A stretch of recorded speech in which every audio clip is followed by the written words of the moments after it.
welcome to the deep dive. Today we're digging into something pretty fundamental about how we view success. Right. This idea that, hard work and individual effort are, Yeah. well, everything. That they alone determine where you end up. Yeah, we love that clean equation. Hustle equals success. It feels fair, comforting almost. It does, but the sources we've pulled together for you today really challenge that. They suggest the picture is way more complicated. How so? Well, the real drivers often seem to be these external forces, things totally outside your control. We're talking luck and risk. Almost impossible to measure, but incredibly powerful. Okay, luck and risk, like two sides of the same coin. Exactly. Inseparable siblings, you could say. And they shape pretty much every major outcome. So for this deep dive, we're kind of using a lens from NYU professor Scott Galloway. That's right. He has this great line. Nothing is as good or as bad as it seems. It forces you to look beyond just the result. Nothing is as good or as bad as it seems. I like that. It pushes you to consider those hidden factors, the luck or the risk involved. Precisely.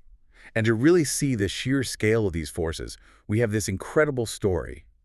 It involves two high school prodigies. Oh, okay. They both encountered the same magnitude of random chance, the sort of one-in-a-million event. But for one, it was incredible luck. And for the other, devastating risk. We're talking about Bill Gates. Okay. Bill Gates, his origin story is usually told as, pure genius and drive. And those were there, absolutely. But the foundation, it rests on an unbelievable stroke of luck. You mean attending Lakeside School back in Seattle? Yes. In 1968, Lakeside was one of the only high schoolers on the entire planet with a computer terminal. Think about that. That's wild. How did they even get it? Get this. A teacher, Bill Dougal, he'd been a WWII Navy pilot. He really pushed for it. Argued students needed hands-on experience. Okay, so he had the vision. He did. And he convinced the Lakeside Mothers Club to use money from their annual rummage sale, about $3,000. Wait, a rummage sale paid for the computer that basically launched Bill Gates. That's the story.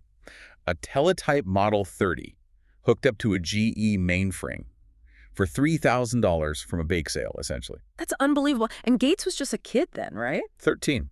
He met Paul Allen there. And you have to remember the context computer timesharing itself was only invented like 3 years earlier. So this was bleeding edge tech. Absolutely. Most university grad programs didn't have anything close to this kind of access. But Gates and Allen, they could just play, run up thousands of hours, late nights, weekends, just pure curiosity unleashed. Okay, the luck aspect is becoming clearer. What are the odds, actually? Well, think about it. Hundreds of millions of high school-age kids globally in 68. How many went to a school that had the money, the foresight, that specific teacher, that specific mother's club? It's got to be vanishingly small. The sources estimate it as roughly 1 in a million. 1 in a million high school students had that opportunity. And Gates himself acknowledged this. Oh, yeah. He said it flat out. If there had been no Lakeside, there would have been no Microsoft. It was that crucial. Okay, so that's the 1 in a million luck. But you mentioned risk, the other side of the coin. Right. Because if we accept that luck, we absolutely have to look at its shadow. And that shadow involves Kent Evans. Kent Evans, who was he? He was the third member of that little computer group, Gates' absolute best friend.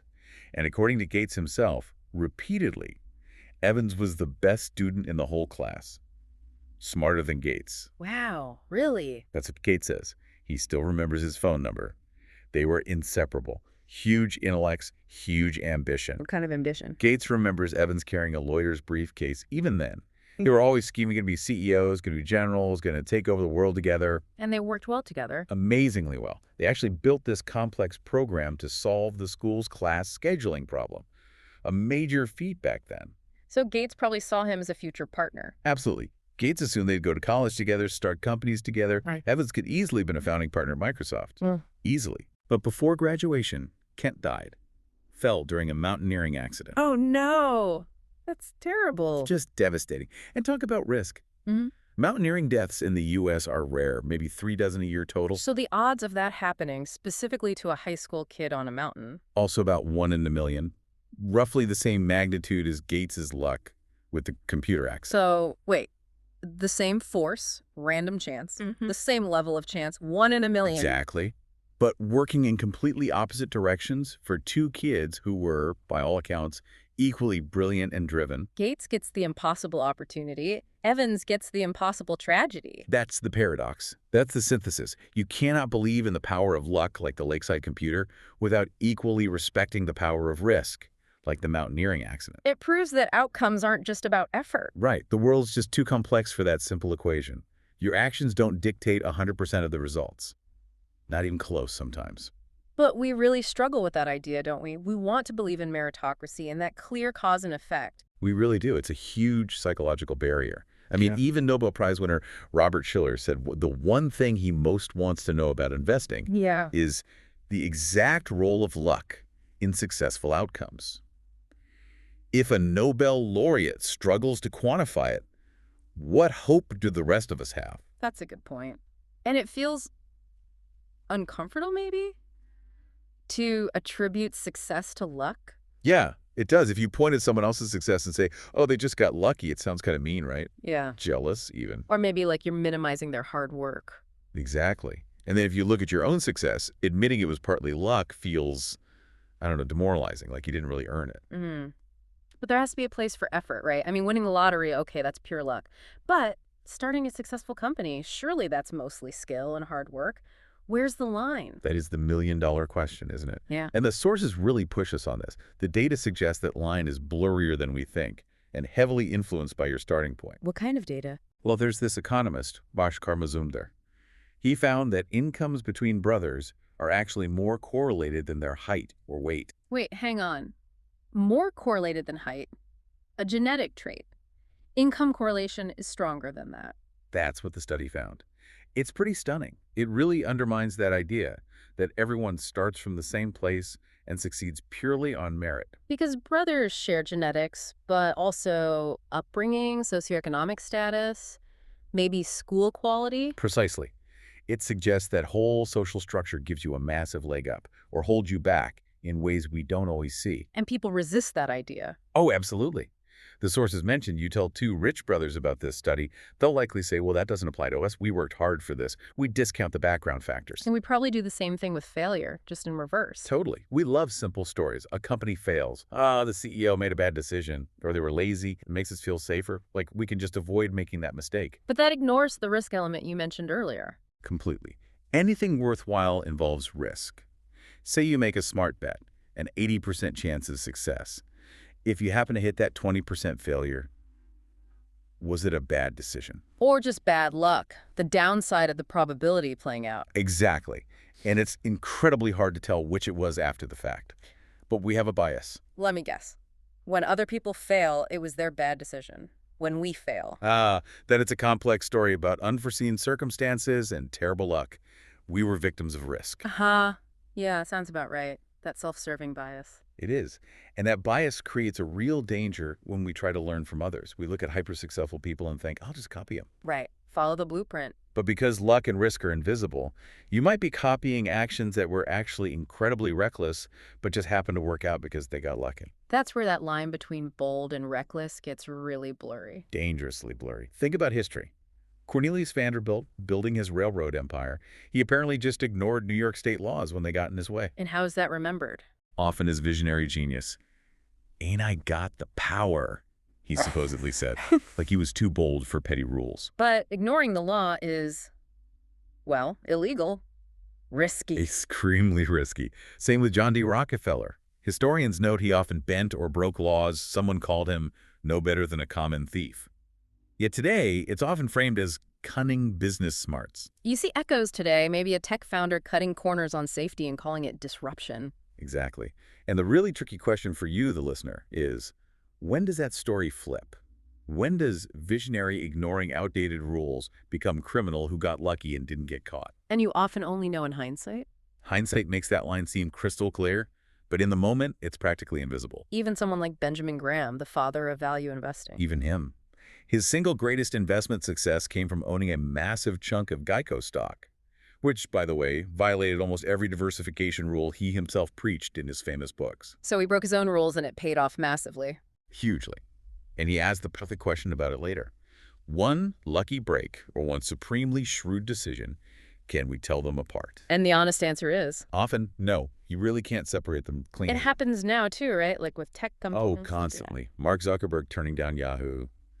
$1 billion offer for Facebook in 2006. Genius. Yeah. Visionary. Bold. Yeah, that's the narrative. But then Yahoo turns down Microsoft's buyout offer a couple of years later, and they get absolutely hammered for it. Folly. Terrible mistake. Huh. Same type of decision, essentially, a gamble on the future. Exactly. Yeah. But one outcome looks like genius, the other like idiocy, largely because of market timing and, well, luck. So what's the lesson for an entrepreneur? It's impossible to say based on those extreme examples. Okay, so if emulating the extreme outliers is dangerous because we can't disentangle skill from luck or recklessness, what can we do? What are the actual takeaways here for us? Well, first, I think, is just acknowledging this whole thing. Accepting the reality of the Gates-Evans paradox. Be really careful who you idolize and why. Stop assuming massive success is only about effort and decisions. It's more complicated. Okay. Okay, what else? Then, maybe, shift your focus. The billionaires, the spectacular flameouts, they're actually the least useful case studies for most people. Their results are just too heavily skewed by extreme luck or extreme risk. So don't study the exceptions. Right.